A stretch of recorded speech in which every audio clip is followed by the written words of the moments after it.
Broadcast is now starting. All attendees are in listen-only mode.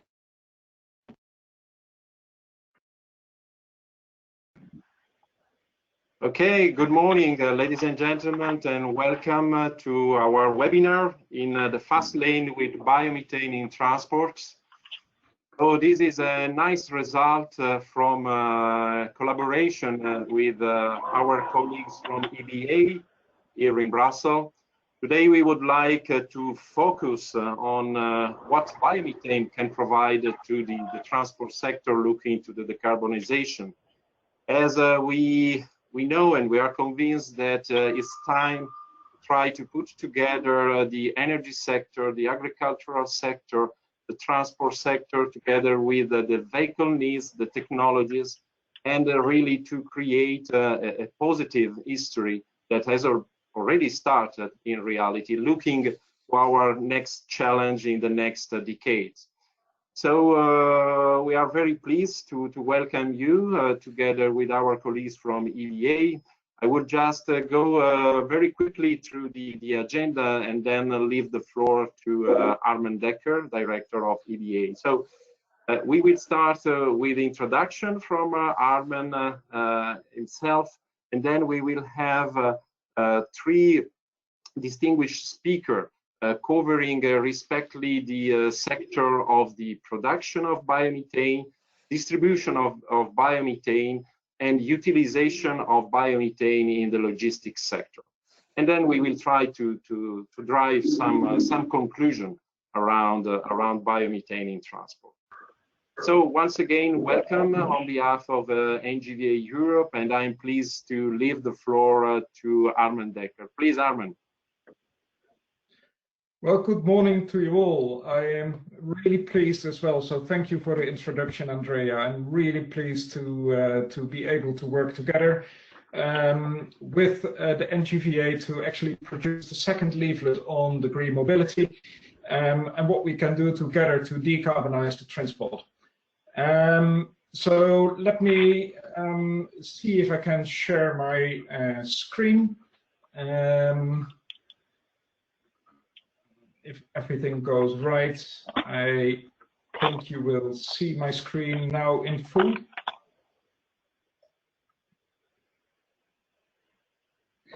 So I would like to kick off with an introduction. I would like to kick off with an introduction on biomethane in transport and what we do within the European Biogas Association.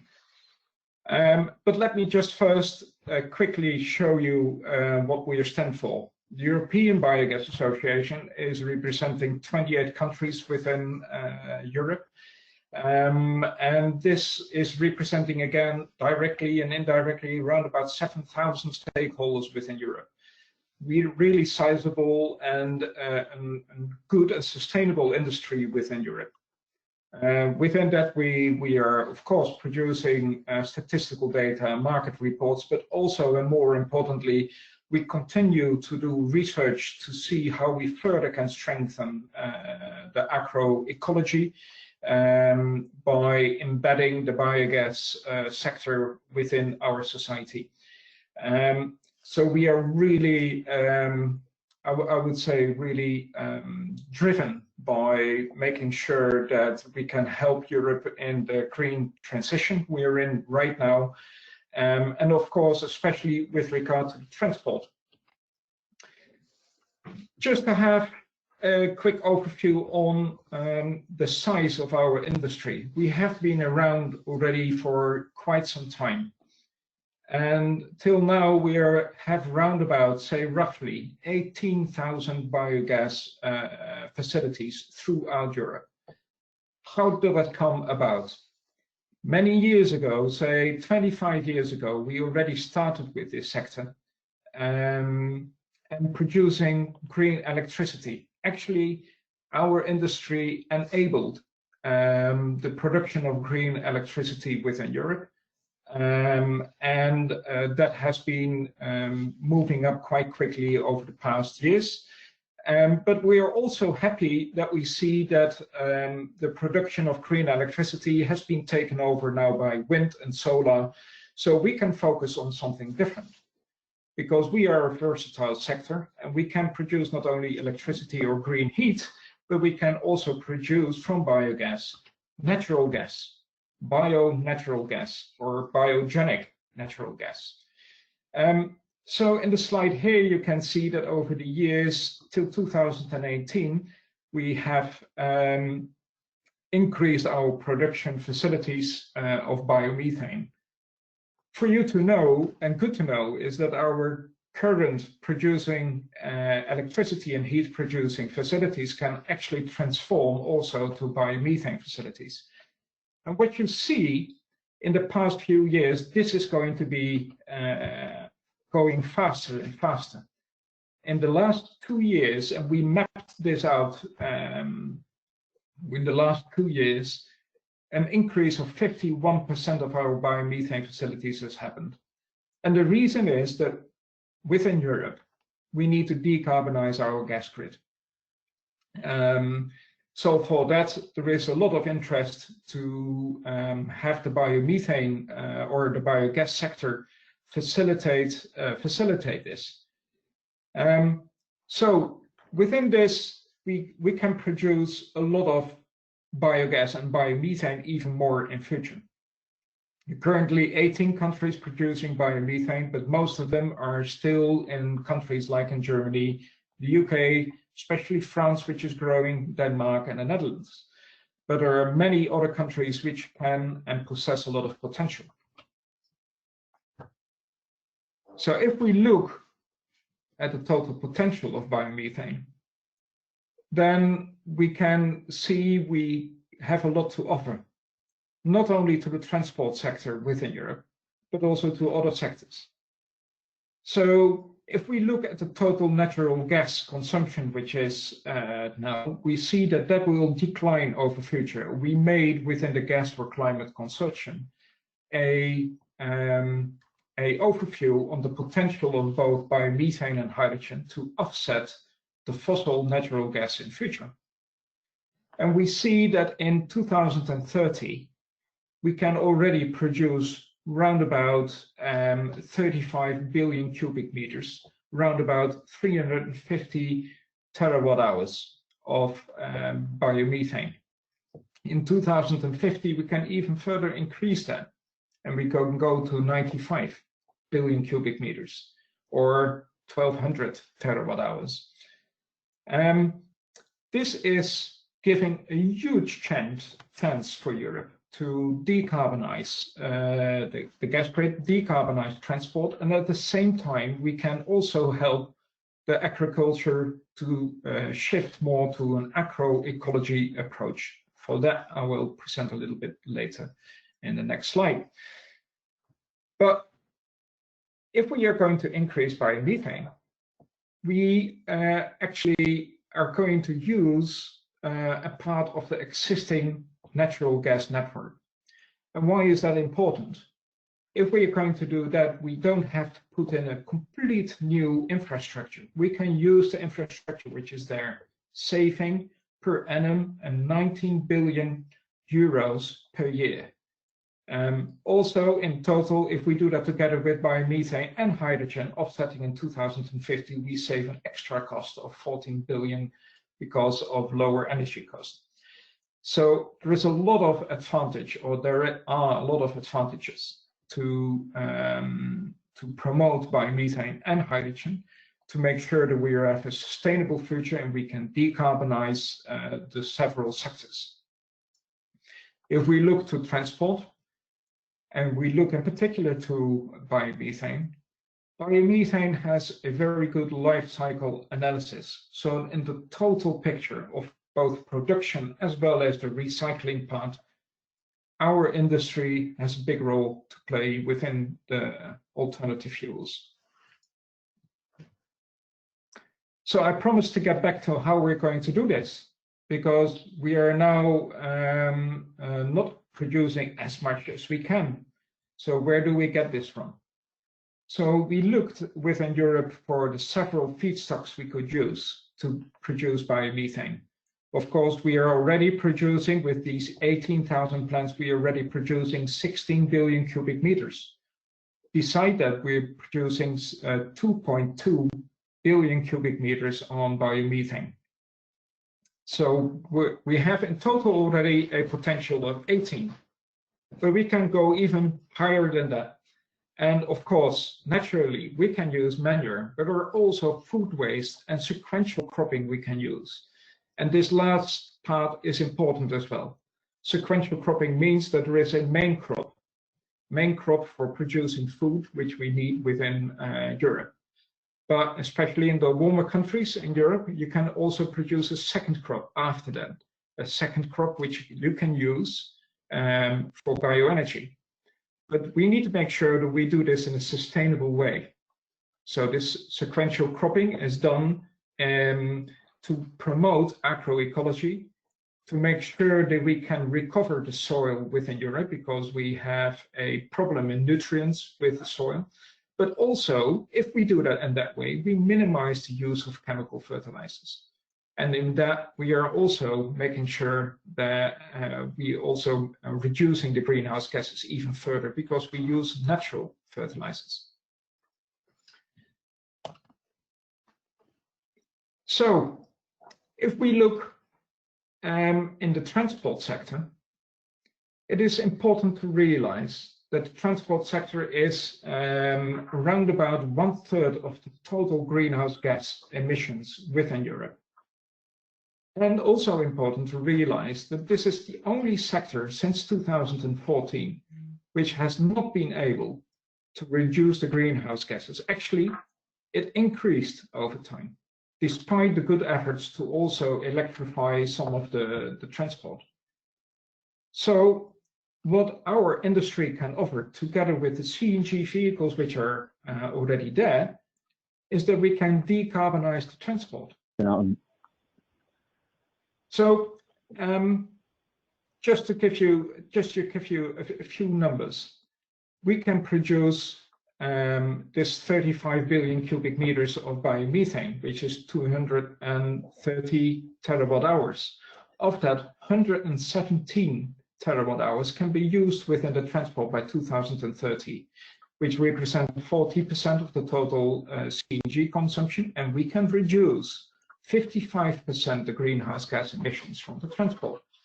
And the beauty of that is biomethane is already there. It's sustainable and advanced biofuel, and it's scalable. We can immediately make sure that we can make an impact. So that's the positive side. Then we have to look also on where the studies have showed what the impact is. We made an analysis since 2010, and all studies, including the European studies of 2014, but all studies also from car manufacturers are showing that biomethane is a very good solution and actually can offer carbon negative impact in the transport sector. To go a little bit in detail, it shows here the GRC study, and this is a GRC study of 2014. And if you look in the table and you can find biomethane, it shows the highest greenhouse gas emission savings potential of all alternative fuels.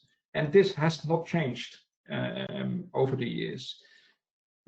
Even better, if we are going to use more and more sustainable production, we can up this number. And in the total life cycle analysis or wheel-to-wheel analysis, it still comes out as one of the best alternative fuels.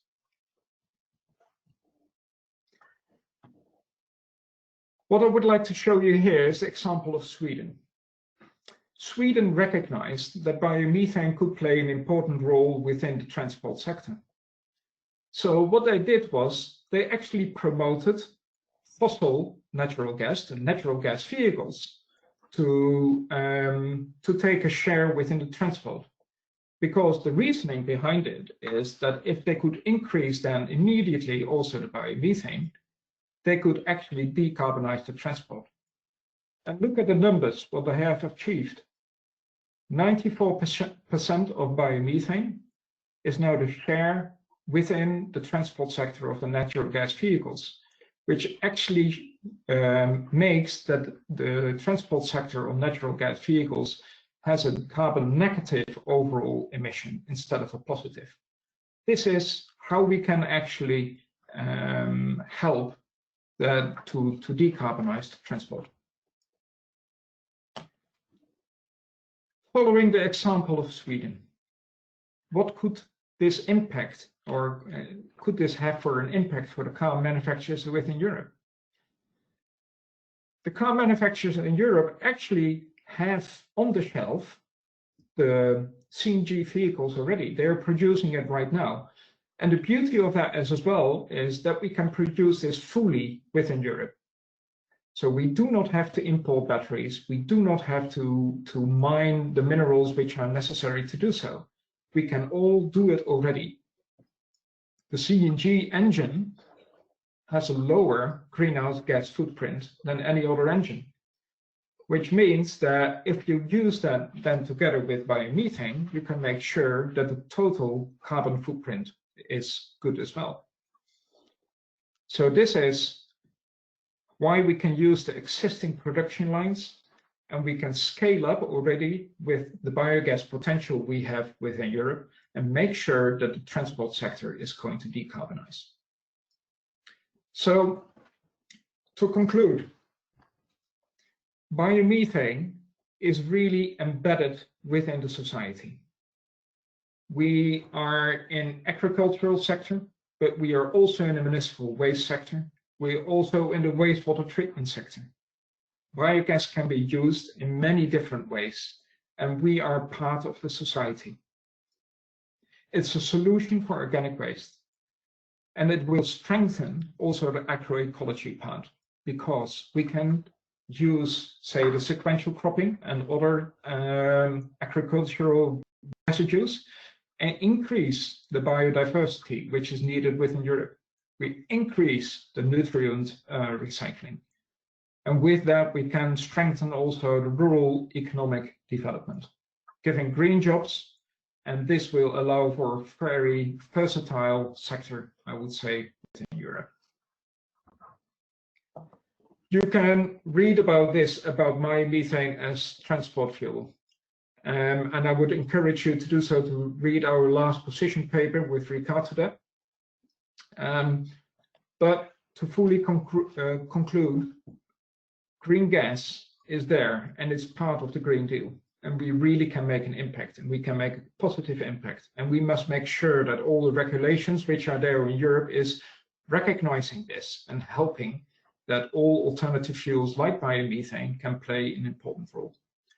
And with that, I would like to conclude the intro, and I'll give my word back to Andrea.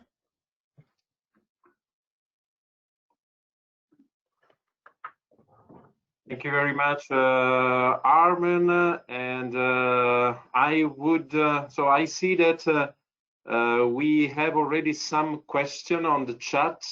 I will anyway keep them after also the three presentation from our speakers, so we can jungle among them and also distribute in the best way.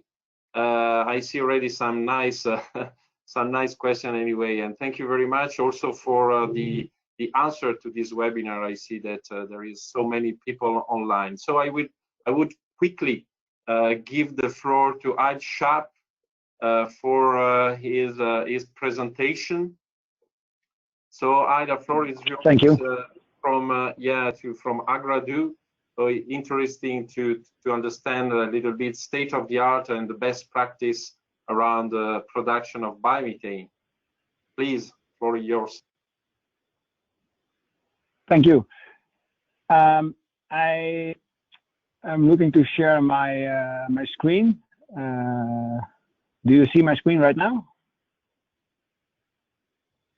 Not yet. It's not yet. Not yet. Maybe 1 minute. This is the button.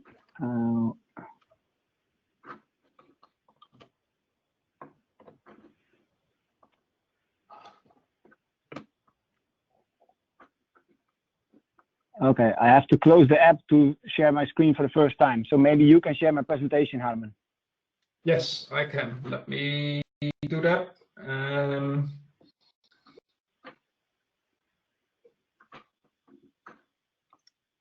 Just a second. Yeah. Just let me know when I have to go to the next slide. Yeah, okay, no problem. Okay, I see it on screen. Yeah.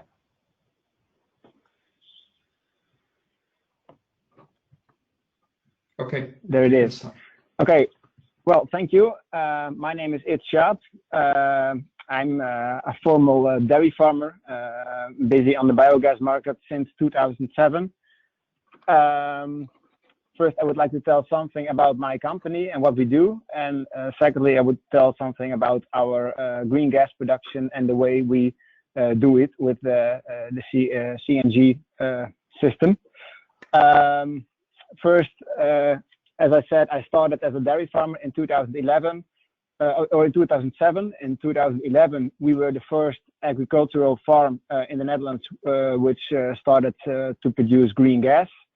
And since 2017, we scaled up the biogas company and added a few plants and several locations.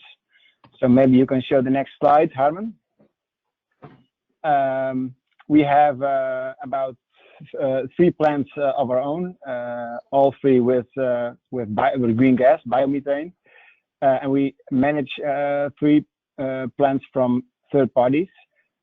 So you can see here on this chart that our total capacity is about 21,000 megawatts, of 21 megawatts every hour, and we can produce, in maximum production, we can produce 170,000 megawatts of green gas, and we produce an additional 14,000 megawatts of electricity. And of course, we also have the heat,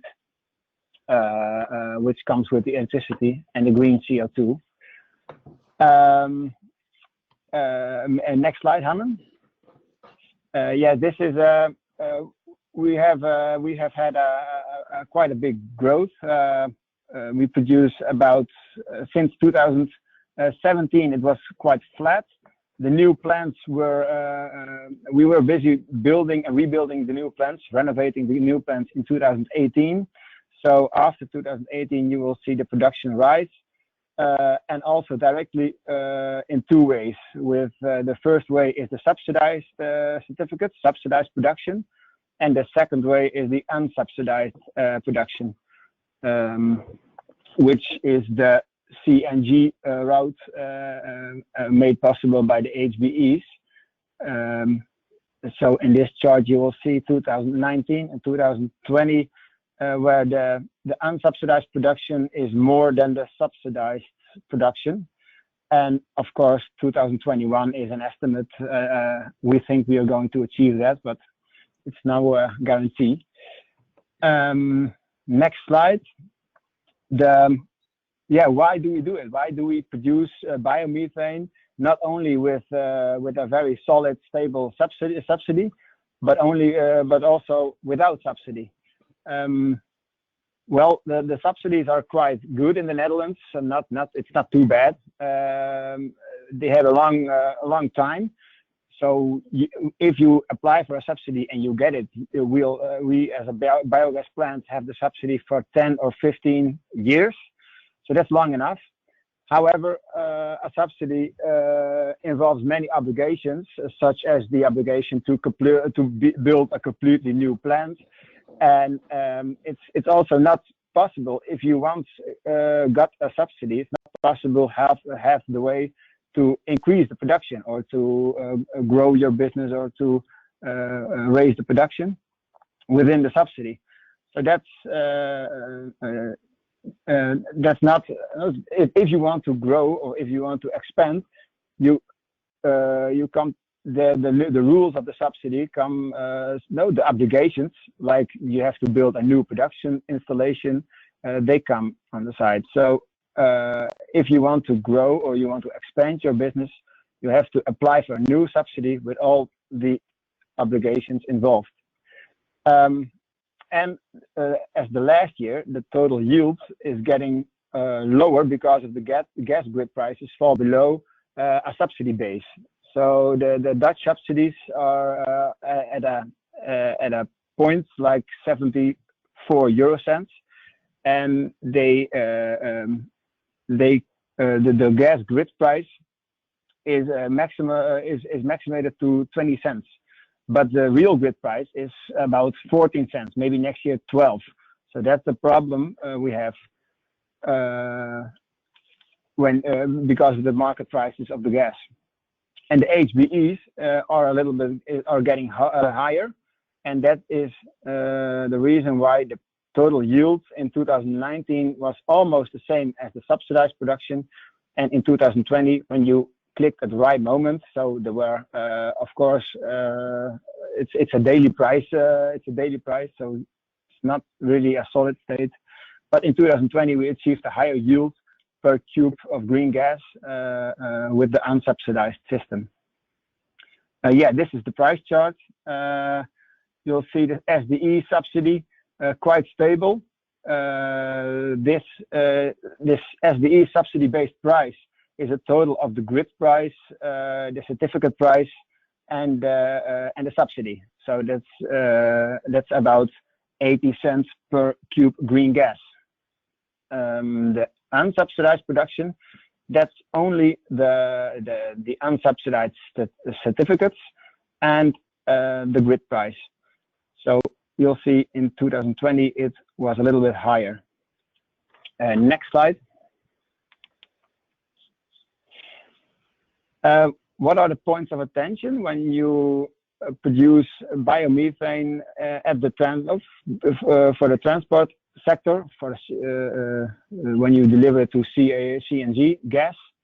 The production must be fully certified, for example, ISCC or better biomass, and the raw materials must be advanced and potentially double counting according to the renewable energy directive.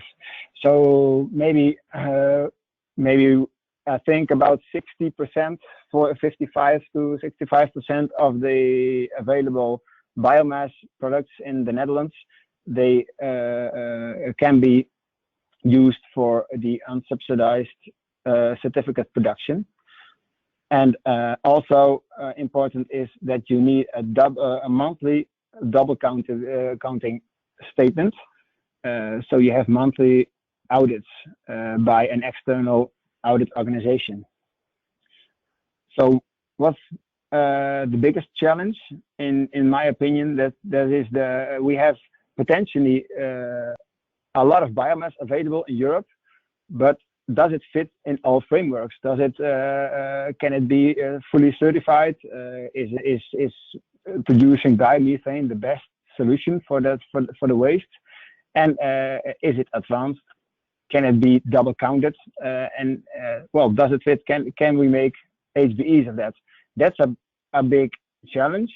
And also, can we make it available at our biogas plants in the Netherlands? Because we had a lot of things to take care about, like the Dutch manure rules and the availability of a small list of allowed biomass products. So that's the points of attention. I'll give an example for a plant, and that's this one. Because of the production of green gas for the transport, we had a chance to buy an old biogas plant in the town of St. Nicolaas. It was standing still for 3 years. We bought it, we renovated it, and we did not apply for a SDE subsidy because the SDE subsidy to get a SDE subsidy, you have to build a completely new plant, and that's not what we wanted because the plant was already there. So the solution of the producing gas for the transport sector was the perfect solution because we didn't have to build a new plant. So right now this plant is fully operational without any subsidy, operational for about a half year, and as far as I know, it's the first and only plant in the Netherlands which is built without subsidies. Our second example, that is our Luttelgeest plant. It's our biggest plant, which was in the business plan originally could produce about 5 megawatts of green gas an hour, also 1 megawatt of electricity and heat every hour. And we started the company. We got the SDE. We applied for the SDE subsidy. We got it. We started with the project, with building, and we chose to build to buy an upgrading plant double as big as we needed because of the future. We thought we could produce more than the SDE subsidy was, and that became true. So after a few months of operations, we saw that we could produce more, and because of the HBE and the CNG system, we could deliver our extra green gas to the CNG market with using the HBE prices, and that doubled the production. And also a nice thing about our plant in Luttelgeest is that we deliver the CO2 directly to the greenhouses without liquefying it. And that's because the plant is in the middle of a lot of greenhouse in the area. So that's the second example. And I think this was my presentation. If you want to know more about our way to produce green gas, you can always look at our website. And if you have questions, I think it's going to be afterwards. So thank you. Thank you very much. Very interesting presentation. I think that you also show some important points, especially about the question of subsidies, of certification, how this is important also for having the right predictability of the business for investment and so on.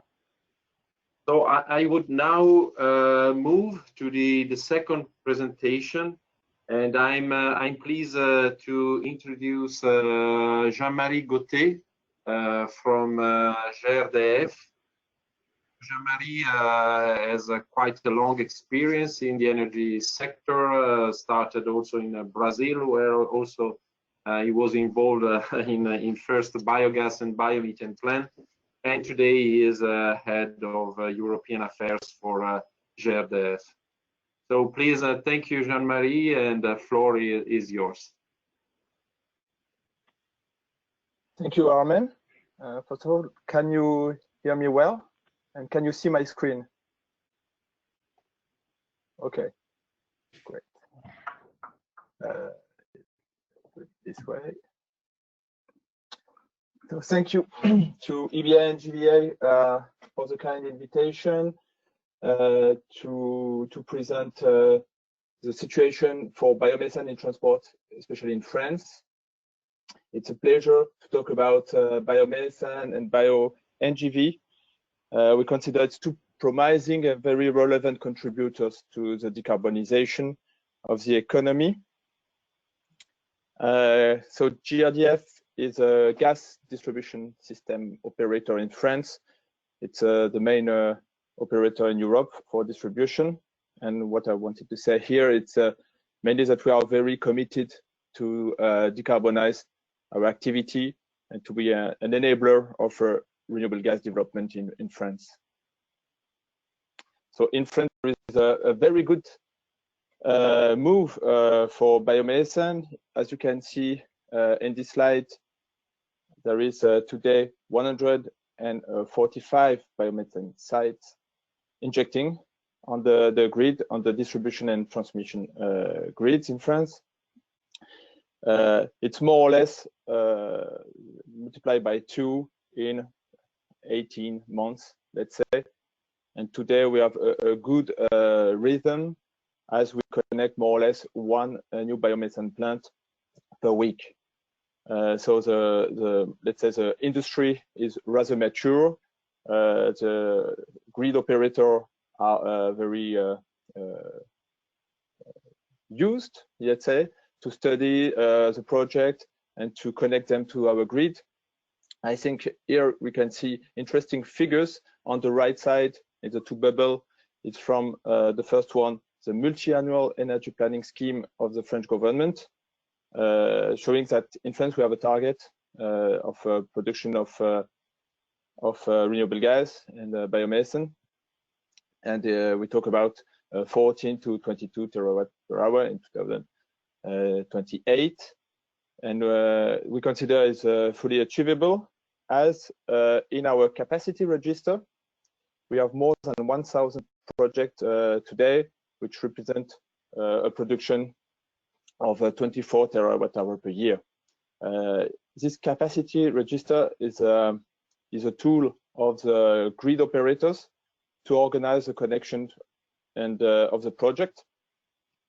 And for the distribution, it's as soon as a producer, as a project where you conduct the detailed connection studies, as soon as it's detailed studies, it can be registered. So let's say it's pretty advanced project with a capacity to be connected in the 2 to 5 years, as they are in the register. So going to bio CNG, here you have a graph showing since 2000 the registration in France of NGV vehicles. What I can say is that in France, for more than 2 decades, 30 years, there is use of buses in the cities. NGV is very well developed, I think since 80s. So a long tradition, let's say, of bus. And the tendency now, it's on heavy duty vehicles. On the graph is the green, dark green. And that really is the tendency today. While we have 22,000 NGV vehicles in France, half of them are heavy duty vehicles. Some figures also for you to see a little bit the market share. It's about 10% of the CNG in buses or in garbage trucks.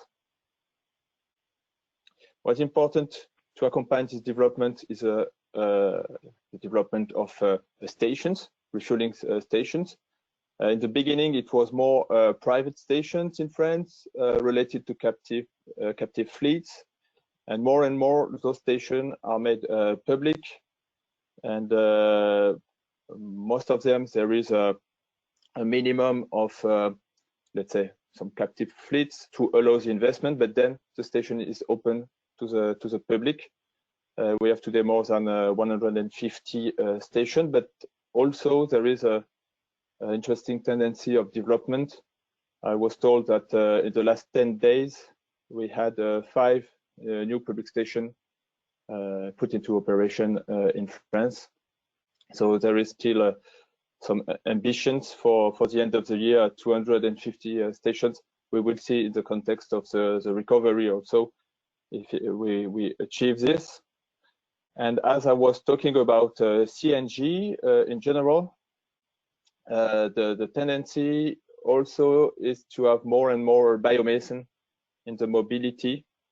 Today, it's a little bit more than 17% of the CNG which is using biomethane. It's increasing, and we can see there is a demand to have the sustainability of the biomethane in the mobility in the trucks or buses, especially.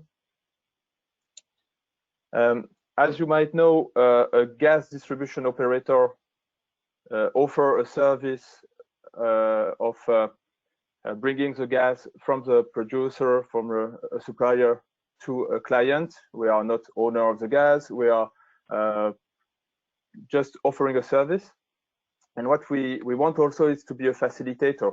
And for the mobility, we offer information. Most of the information I have presented to you are on the open data sources, so it's easy to find them. Here I present to you the web page on mobility of GRDF. It's as soon as you are able to read French, you have very interesting information. For instance, there is a simulator of the total cost of ownership. It's to get some basic information about a project. You can put the type of vehicle you intend to use, and then different information about technical, but also financial, fiscal, tax, and so on. And then you can make first simulations. You have also a catalog of all the vehicle running on gas available in France, for light to very heavy duty trucks.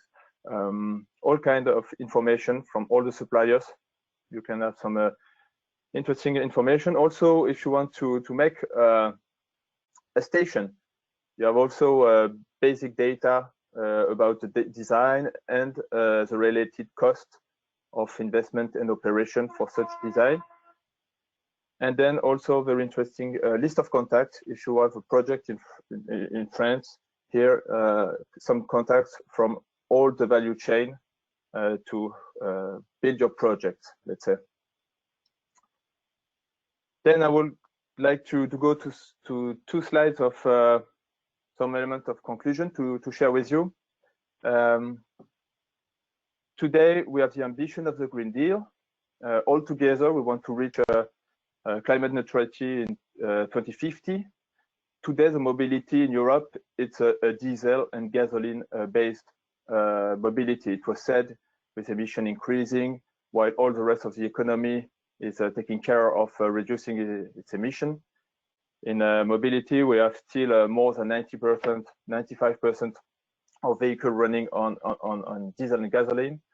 And also the new vehicle, when you look the registration, is still a very dominant market share of diesel and gasoline. And for instance, you can see that NGV has for buses 6% of market share last year, and for heavy duty trucks, when it's 98% in Europe running on diesel, we have 2% of gas. So it's a beginning of a switch.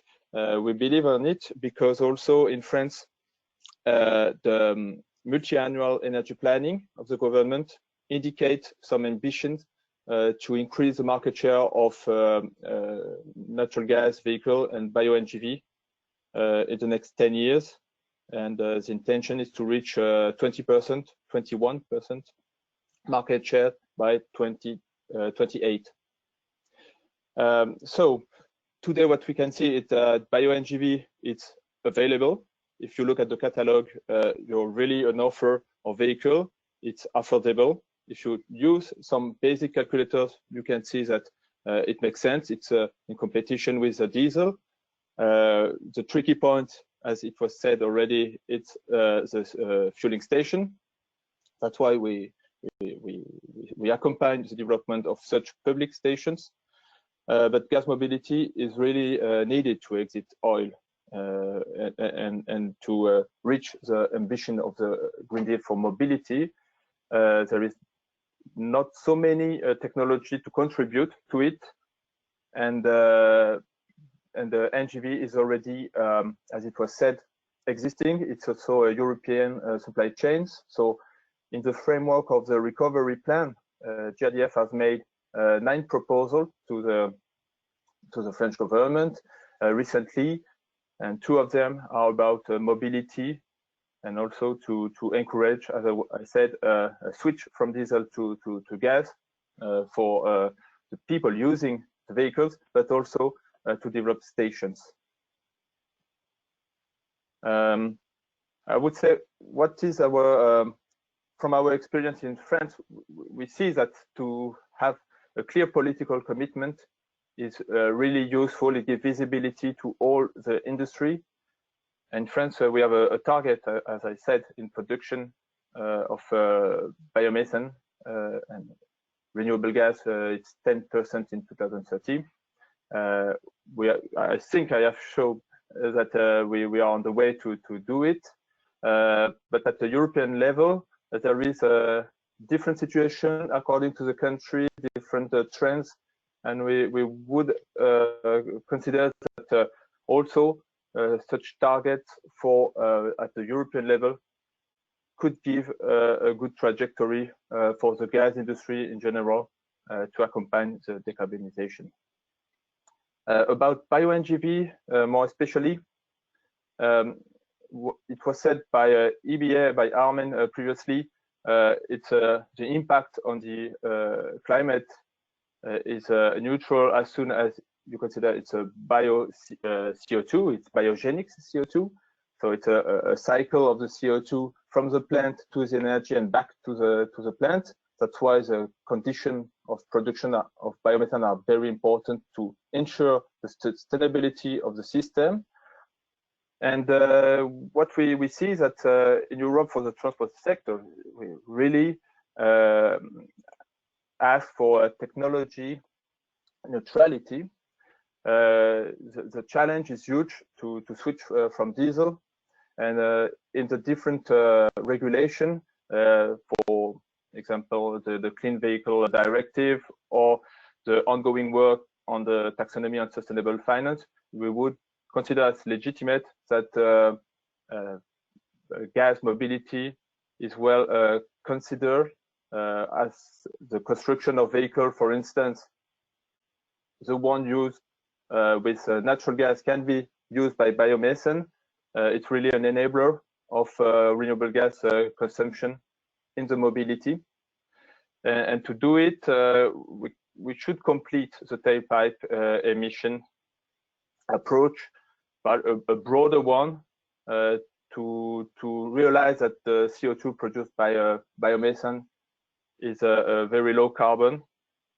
It was said it could be even be considered as a negative.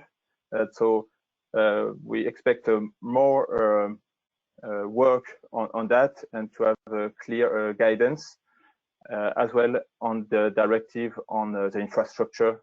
It's a key enabler for development of a large-scale fleets. And to conclude, I would like to have a word on research and development. NGV is a mature technology, but as we have seen, it's still rather marginal. It's 2% of the new trucks in Europe last year, so it's still really a challenge for them to get more market share. It's affordable, but we consider also that there is still a margin of progress, and R&D could be really promising for NGV and bio-NGV. And for instance, while accompanying a project developer on the railway mobility, and we realized that in the railways in Europe there is a lot of diesel, much more than we expected first, and that also bio-NGV could bring a solution in terms of cost and also in terms of environment and climate. I think that's it. Thank you really much for your attention. Thank you very much, Jean-Marie. It's very, very interesting overview on France. That is really impressive, this approach, quite clever to complement also thinking about, let me say, the favorable condition for electromobility solution in France. I think that is very interesting to see the room that France is creating for what natural gas can represent as an ecosystem through biomethane, and he's using the sector, starting from, of course, the well-known application in urban buses, garbage, and now expanding more and more in the heavy-duty sector, and then as a cascade also in the light commercial vehicles. So this is quite interesting. And yes, as you mentioned also in the last part of your slide, there is room really for a technology open approach. We have worldwide more than 1.1 billion vehicles that today are running at 99% with conventional fuel. So really, this is a scenario that is opening a lot of opportunity. So now I think that it's time, and I'm very pleased to hear from Matteo Codognotto, because representing really the perspective from the end user. And it's very important that this standpoint from a transport and logistic company as a Codognotto one is quite important. So Matteo know very well that the sector, also is very much engaged in the intermodal transportation. You devoted quite a lot of time also looking to the different corridors across Europe in this sector. So I'm pleased to leave the floor to Matteo. Thank you very much. Thank you, Andrea. Thank you, everybody, for being here today. I'm pleased to provide a point of view of I would say an European fleet owner, and I'm pleased to hear how advanced is the biogas topic now in Europe. Just to add to the previous speaker, Jean-Marie, that not only the rail sector is starting, should be involved and starting being involved in the LNG and bio LNG topic, but also the short sea business is now starting to switch engines of the ships into LNG. So today we talk about transport and how to decarbonize transport. We are, as I said, a fleet operator, but we are also intermodal operator, and we see that the LNG and bio LNG topics are more and more on the desks, not only on the freight transport companies, but also on the rail and short sea operators. This was just an introduction. Just switch in presentation mode, please, your screen. Sorry about that. No, please. Is this one okay? No, okay, yes, just set. Okay. So once again, thank you very much. I'm Matteo Codognotto. I'm full truckload director for the Codognotto Group. In Codognotto Group, I take care of, I'm responsible for the development of the full truckload operations. Full truckload means loads taking the whole truck. Sorry, Matteo, we have an issue with your screen. We see just a blue screen in this very moment. So maybe you can switch back to the other. Okay, now it's okay. Okay. So in the full truckload operation, I take care of making the transport becoming more and more efficient and sustainable by two main topics, two main actions, which are the modal shift and the fuel shift. Today, I would like to present you the LNG deployment from the point of view of an Italian operator expanding in Europe. Italian operator Codognotto has gone fast in European Union, but also outside European Union. Core businesses are full truckload, but also air and oceans and contract logistics and distribution, making it a global 4PL. A few numbers just to give you an understanding of what we carry. We had a turnover in 2019 of 300 million euro. Own assets, so own fleet, own warehouses, strong focus on sustainability, which means intermodality and alternative fuels, and digitalization. Regarding the own asset, hold on just a second. regarding own asset, we own a fleet, 600 trucks, which are always being renewed to have the latest technology.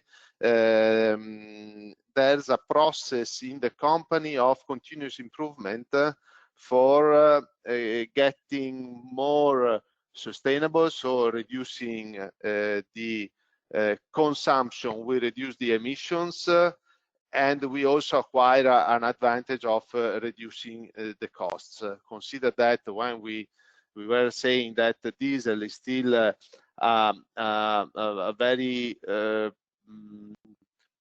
still very common in the road freight industry. Consider that when we have a truck with diesel engine, the cost of the fuel accounts for 25 to 30% of the total cost of ownership. So so we started all these actions in order to reduce the emissions, but we found out that with diesel trucks we had not much way to reduce the emissions. So we thought that that was not enough. And in 2014, we started the process of shifting the fuel from diesel to natural gas. So we found out that there was very good results. There were very good results in terms of reduction of emissions. At the moment, we operate fully the Italian fleet. The Italian fleet is operating on the Italian domestic market on LNG. We plan to expand this technology also on the international fleet, with adding another 50 units by the end of this year. We found out that LNG actually really works in terms of reduction of emissions. We are still talking about LNG, not bio for the moment. So we have 20% less emissions on CO2, 90% less emissions on NOx, and nearly eliminated the PM emissions.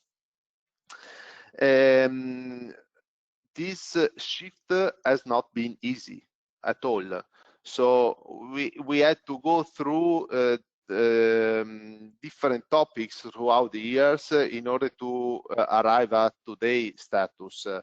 The main one was that at the beginning there were only a few refueling stations in Italy when we started. Considered, when I say a few, I mean 3, 4.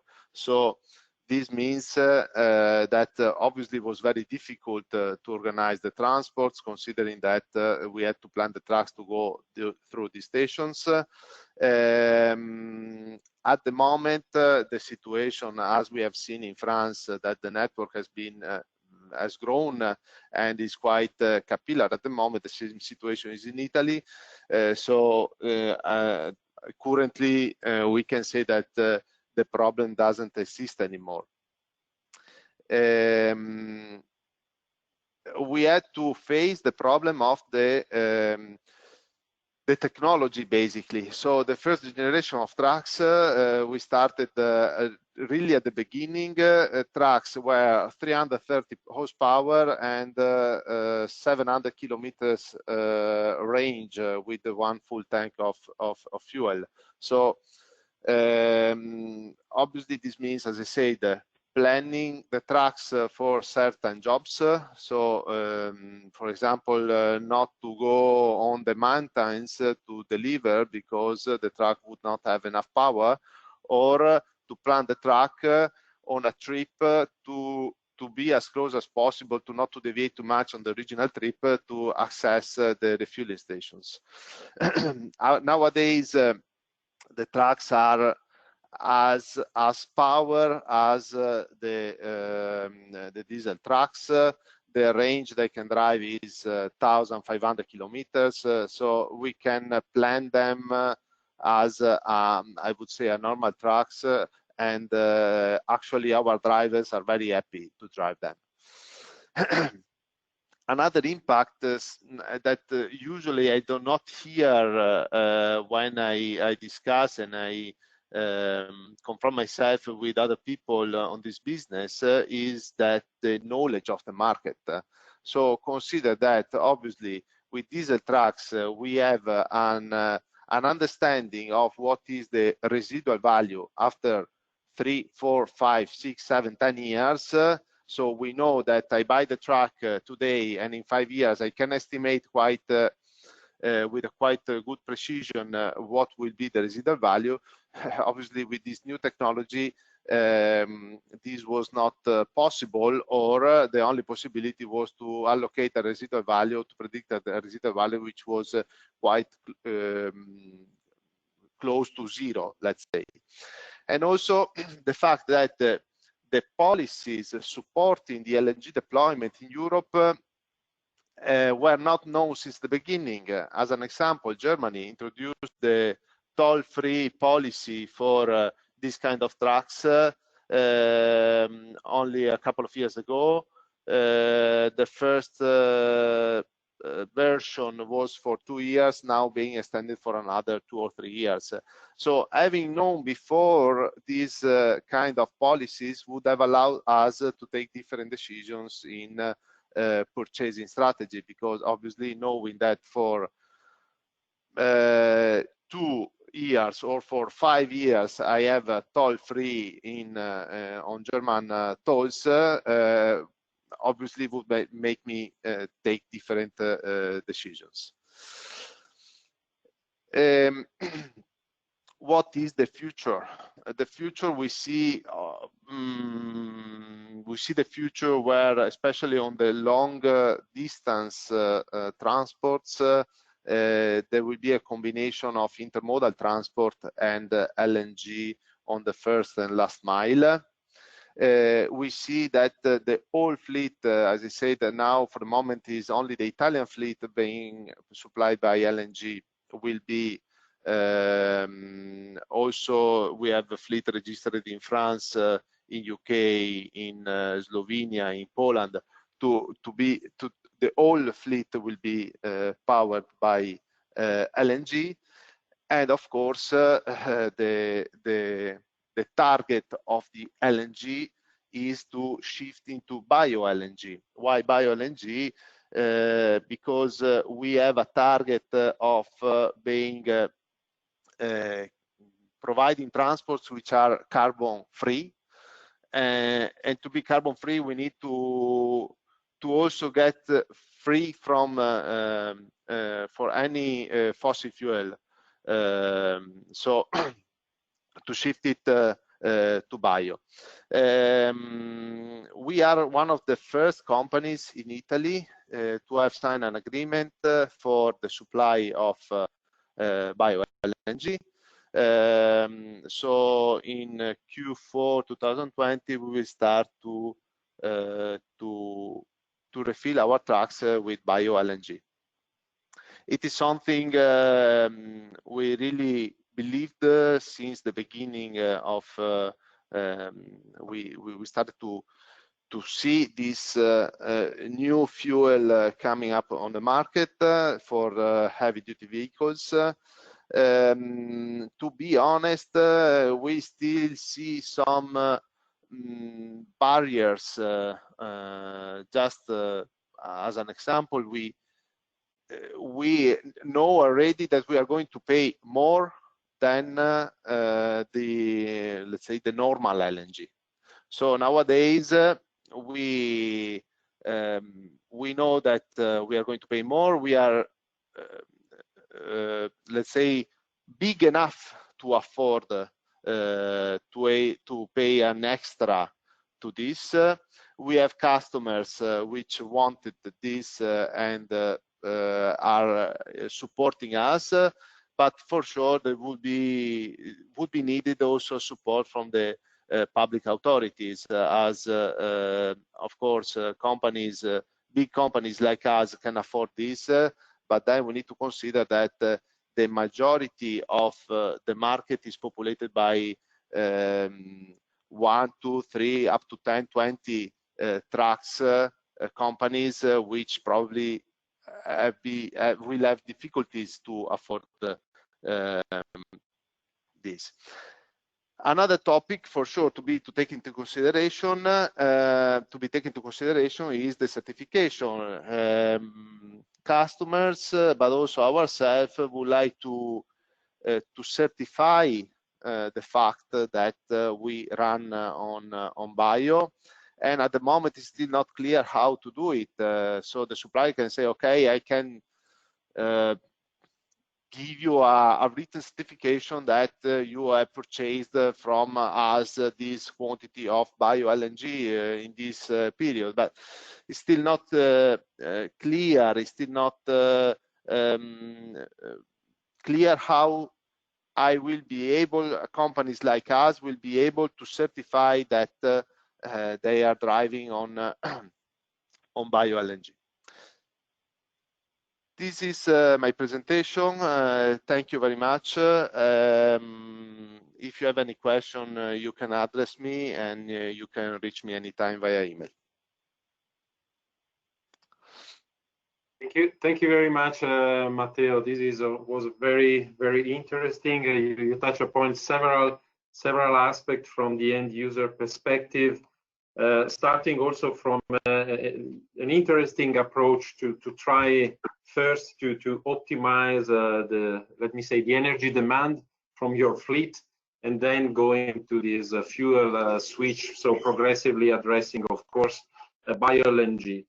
So bio LNG is, let me say, a big question, a big potential.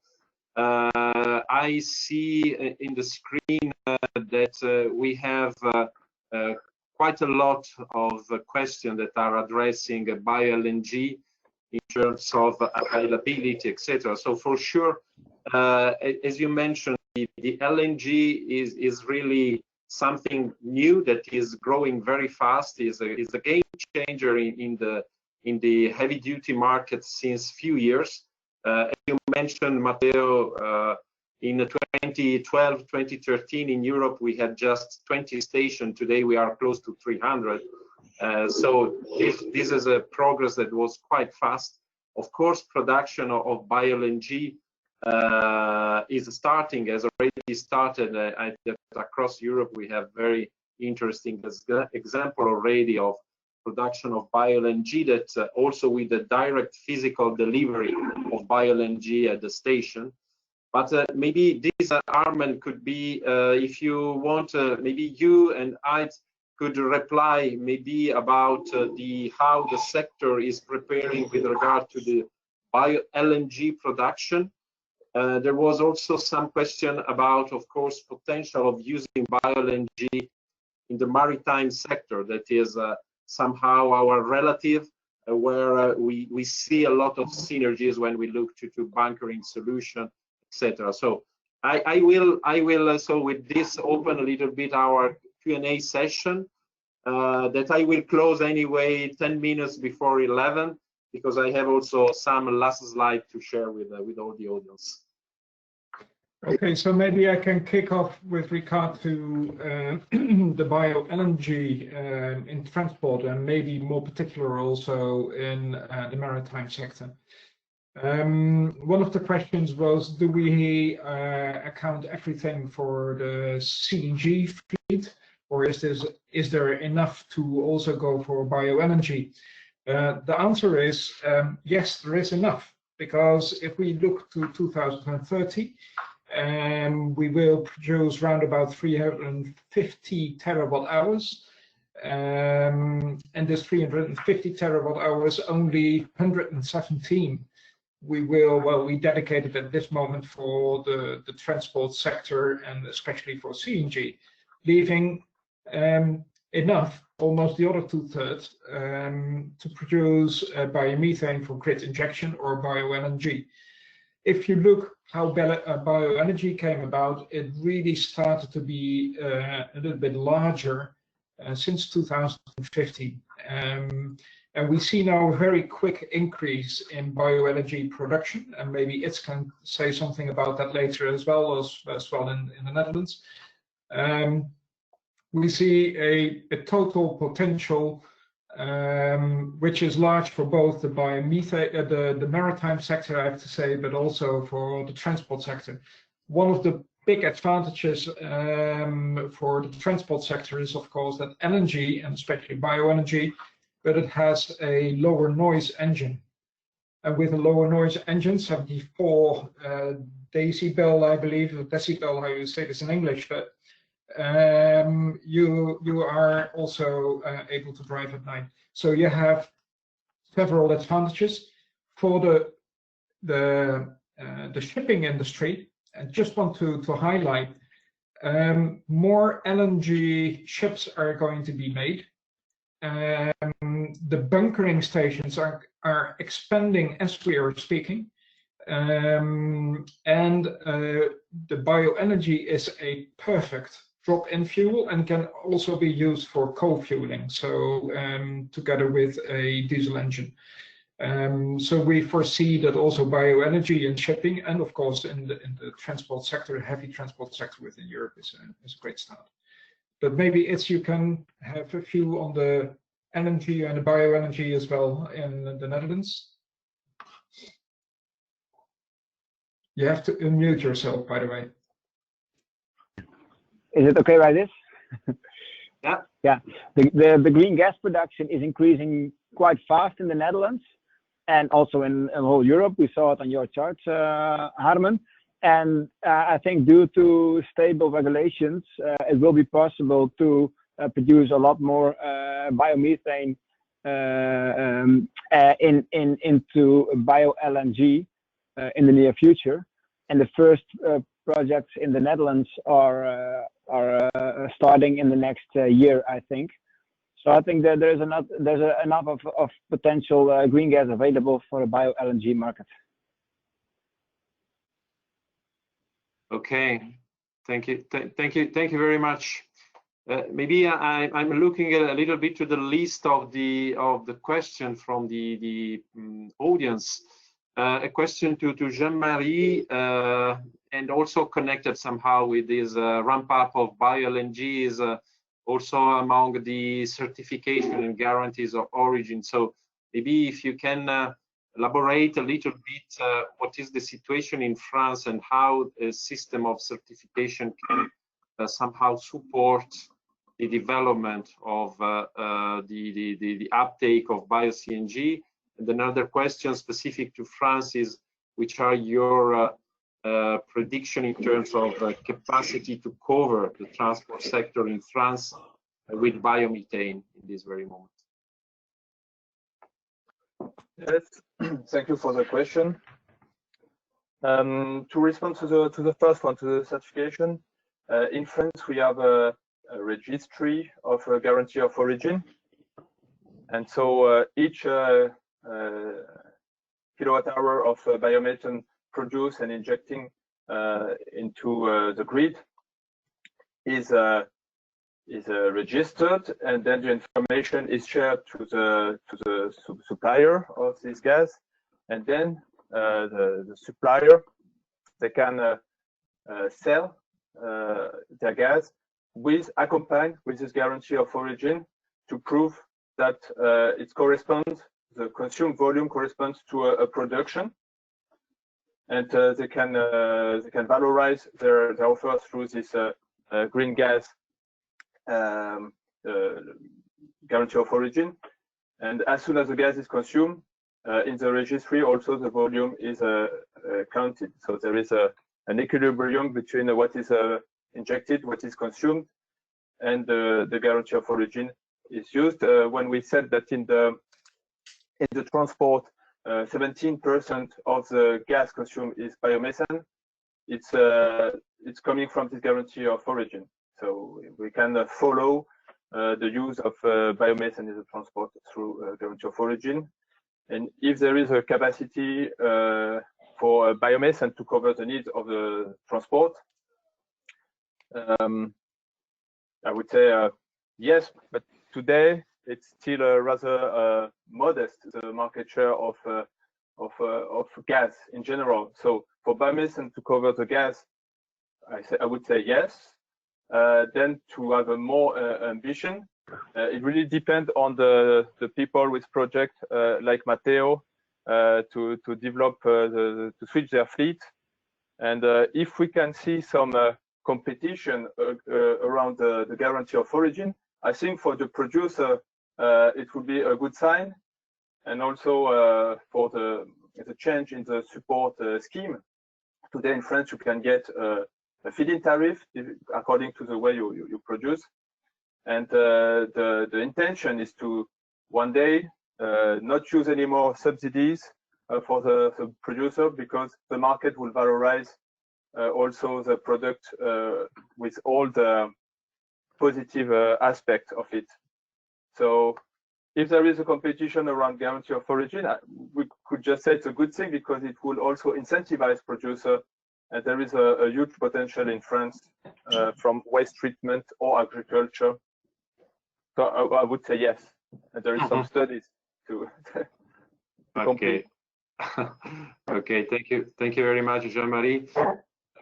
For Matteo, maybe a question I see in the list also about technical choice, because I think that is could be very interesting to understand your somehow strategic approach as a large fleet owner with regard also to other solutions, other technological solutions. So of course there is a combination of electromobility, gas, hydrogen in the future. So which is your vision, and how did you approach CNG and LNG in your strategic, let me say, approach to this fuel switch?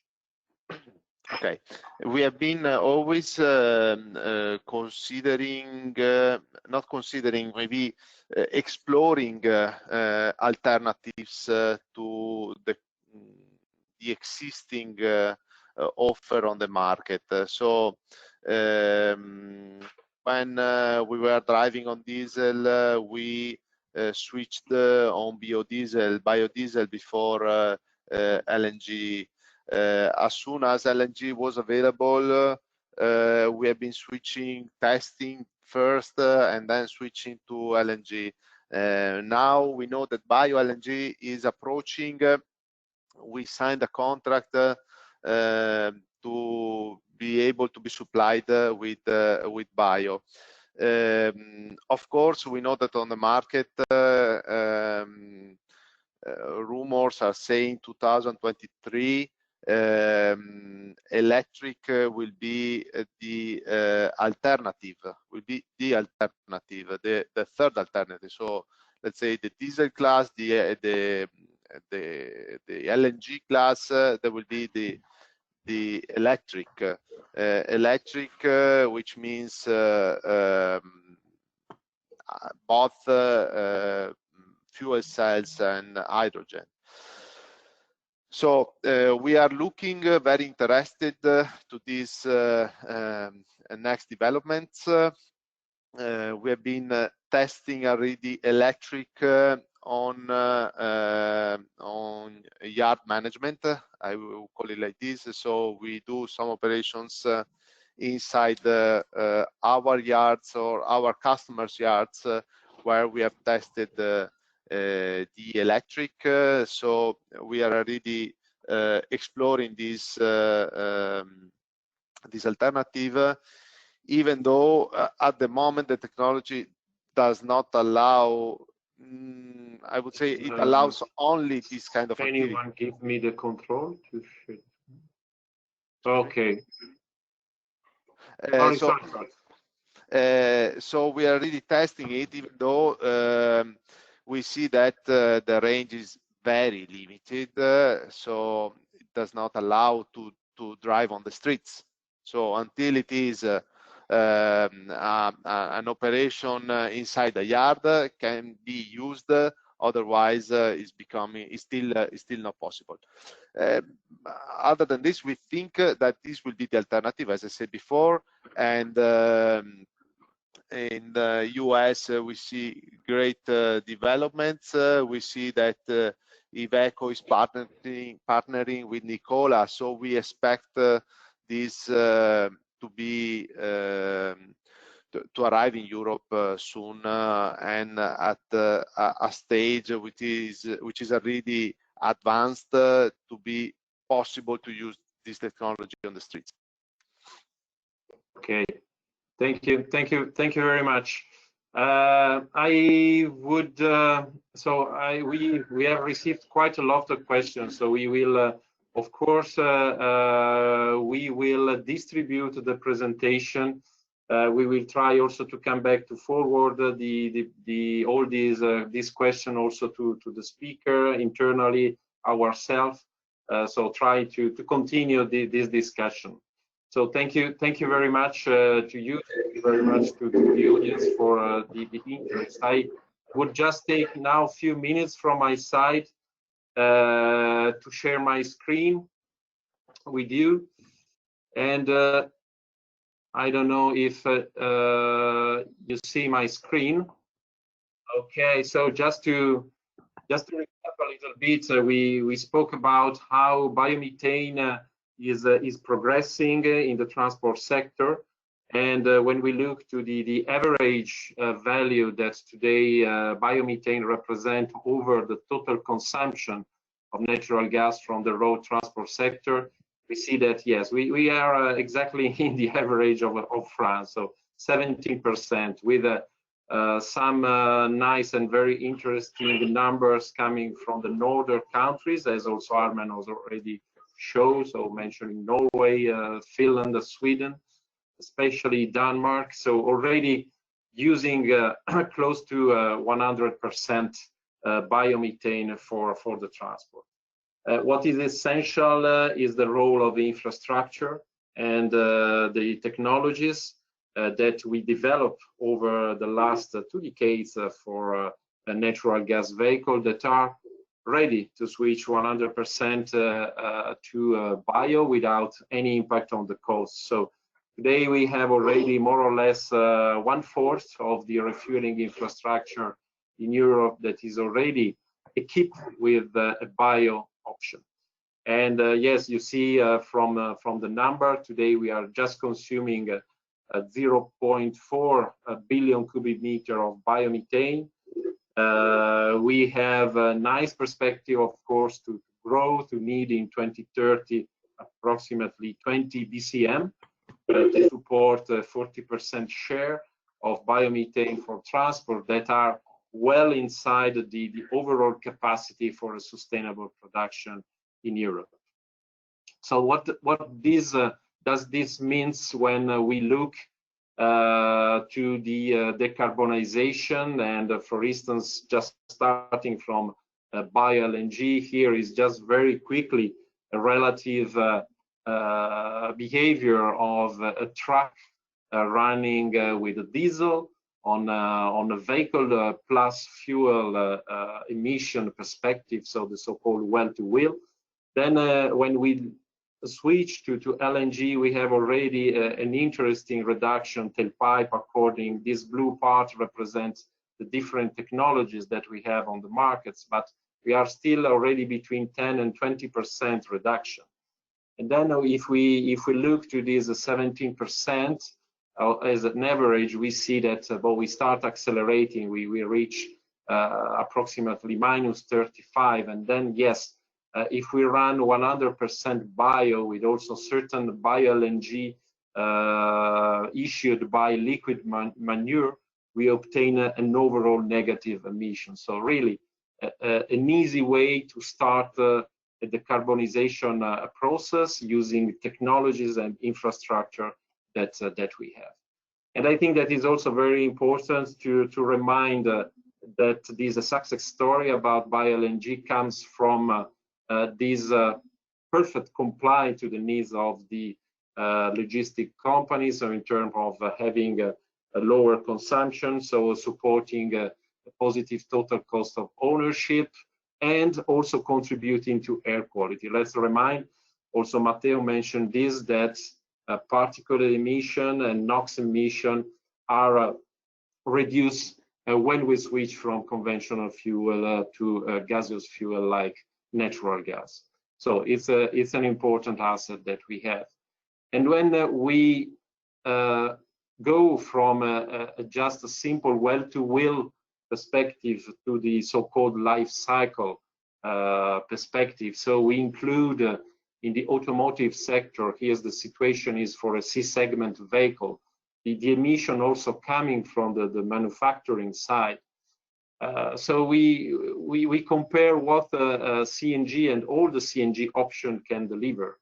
Of course, we realize very well, and this is what we are discussing, is that tailpipe using CNG, we do not see any variation, but where we get the benefit is coming from the fuel itself. So on the so-called well-to-tank side that are represented by this green bar graph.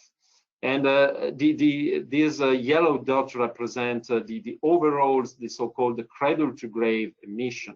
And it's also interesting to compare them with what is coming from the pure electric drive. So if we compare with a battery electric vehicle that today, of course, has quite more or less the double of emission coming from the manufacturing side, and then of course has a better efficiency, so you recover during the lifetime.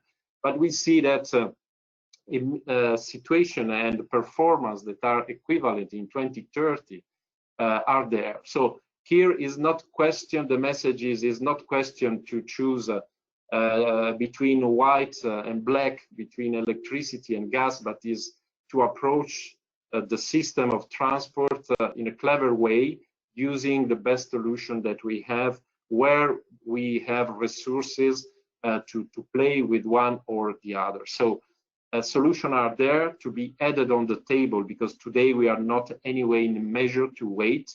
We see that CO2 emission from car emission are growing up since the last couple of years. So we have to find an add solution to accelerate the process that we want to start.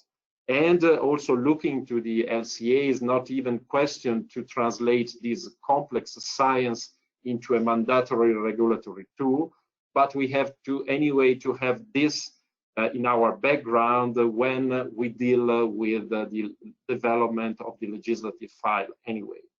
Because what we need anyway, if we want to achieve the 2050 target, is to start from now. We have an 80% reduction target in 2050, but we have to break down year by year. So we have really to start year by year to engage in reducing by 3–4% emission from the transport sector. So we need to add other elements to this narrative, because on one side we have a CO2 emission standard regulation that is involving vehicle manufacturer, and it is just looking today to the tailpipe CO2 emission reduction, where the fuel dimension cannot play, apart from the efficiency that we can have in the internal combustion engines. But it's key to add the dimension of the fuel that today is going in the parallel with the parallel directive, the Renewable Energy Directive, that of course is targeting an increased use of advanced biofuels.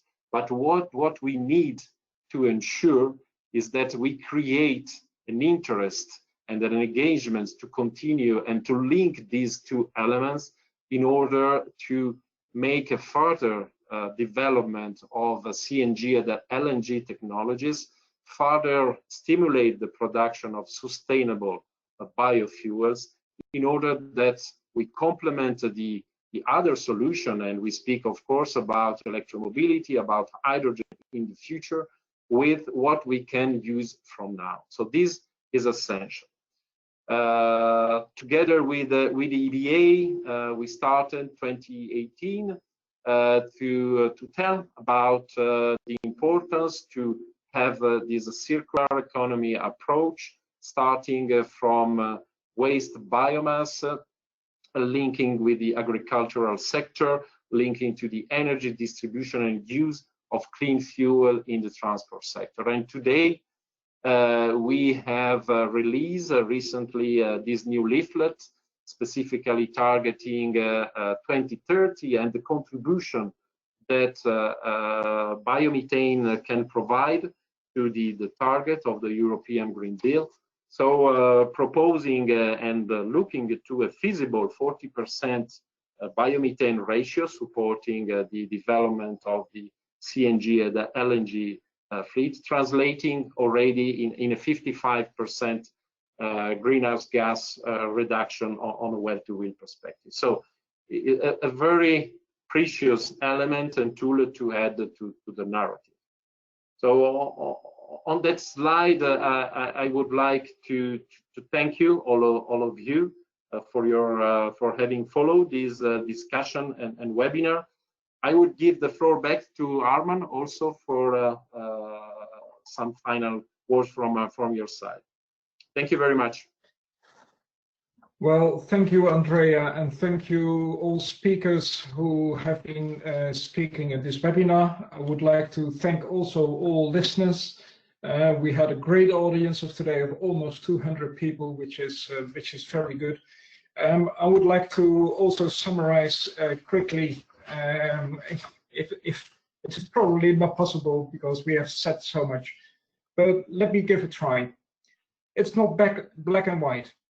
We need the fuels and we need every sustainable fuel in the future also for transport. Let's not forget, transport needs to decarbonize quickly, and it hasn't done in the past few years. Biomethane can be there and is there and can be scaled up. The only thing, it needs to be recognized as such. The proof is there. It has been even researched by the EU. So we need to make sure that if we want to decarbonize transport, and we all want that we use all means possible to do that in a sustainable way. And for that, I'm very happy that we can work together with the NGVA, and we as the biogas sector would like to continue to contribute to make sure that we really can go fast in the decarbonization of transport. So thanks again for your attendance. Let's continue the discussions also outside this webinar. We are very much open for any questions, and we will share also the presentation. Thank you very much. Thank you. Thank you all, and goodbye. Thank you. Thank you.